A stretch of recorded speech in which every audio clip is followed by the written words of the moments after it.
Hey there, welcome to It's the Clan Life, brought to you by the Armor Knights. This is going to be a short video series, about 8 different parts. We're going to talk about how to start and maintain a successful gaming clan.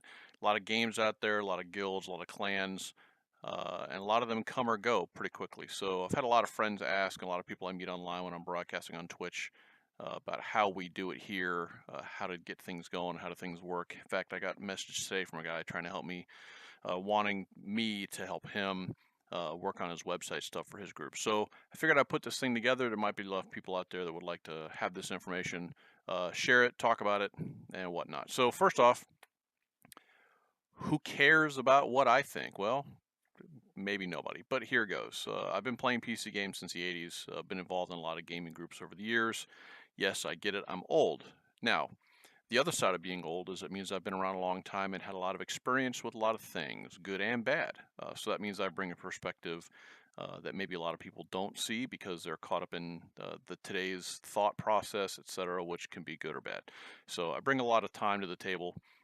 Been in a lot of clans, actually not a lot, a few, but the ones I've been in were around for a long time. So I was a senior admin in a group called Mass Tactical.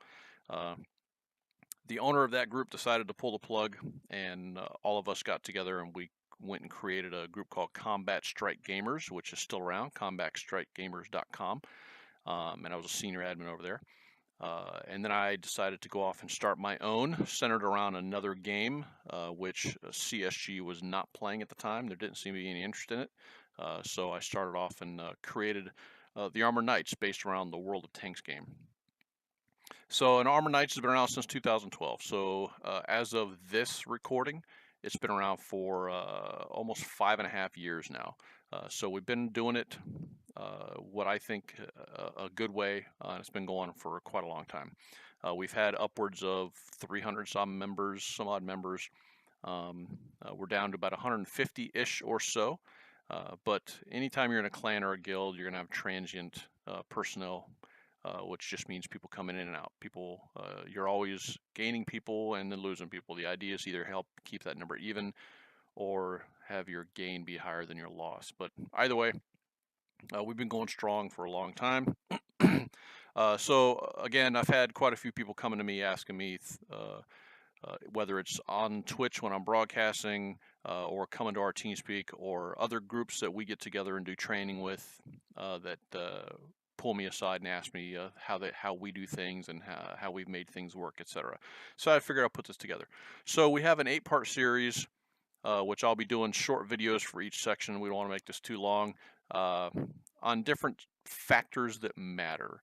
Now, before we go any farther, uh, everything I'm going to present here are things that we have taken into account, things that we have done, and or things that I've seen and or we've tried, etc. That's not to say that there aren't things out there that are not listed here that are a big factor for your group or your clan, and that's great. Um, these are just kind of some rules to think about when you're putting a clan together in general. If you have some other ideas and thoughts, and they work for you, by all means, this is not an end-all be-all, and I'm not the end-all be-all of clan or guild building or maintaining, but we have done a very good job here, and so we do have some experience and credibility with that. So if you have some things that work for you, that's awesome.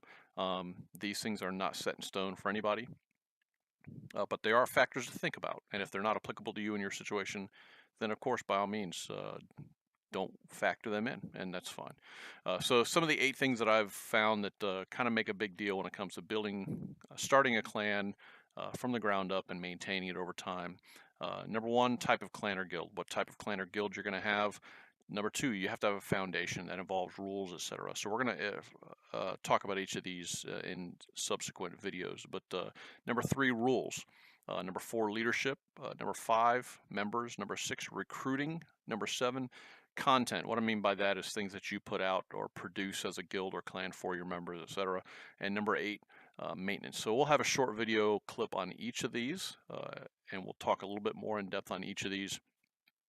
and then you can peruse them as you need or have time. So the first one, well, let's go into the first one, the type of clan. So when you start putting together a clan, there's lots of reasons to put a clan together. Maybe it's game based. Maybe you just have a bunch of friends that play Call of Duty and you want to put a clan or a guild together just for playing Call of Duty with your friends. And that's fine. Again, one of the factors to look at when you're putting a clan together that's based around one game is how long is that game going to last? Um, if it's a game like the Call of Duty series, then of course there's always going to be a Call of Duty game out there that you can keep playing. Um, that being said, Infinite Warfare, Advanced Warfare, the last two did not do very good in the longevity market. People are going back and playing, Modern Warfare, Call of Duty 4, Modern Warfare, and all that kind of stuff. So, so longevity. Think about that when you put a game together. If you're going to build a game around something like The Long Journey Home, which many of you may not have even heard of, you can go on Steam and search for it. It's actually a pretty decent game, but it's not a game that's going to last forever when it comes to building a clan together. So think about that when you build around a specific game. Is what's the longevity for that game, and then have some ideas on what to do if that game fails, if your group gets tired of it and walks away. Because if that happens, guess what? There goes your membership. Now you don't have a clan anymore. So something to think about when you put that kind of stuff together is if it's going to be game based. Think about that. Social.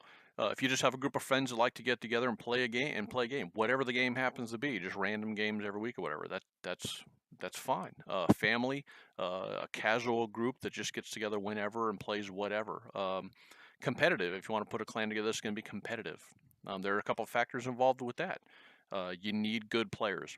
Just because you have 5 people that want to be competitive in Counter-Strike Global Offensive doesn't mean you're going to be able to play worth a damn and actually be competitive. So so there has to be some honesty and realistic expectations when it comes to the competitive side of it. You have to be good, or you have to have a training system in place to get good and make sure you train your members so that they can be at that level as well.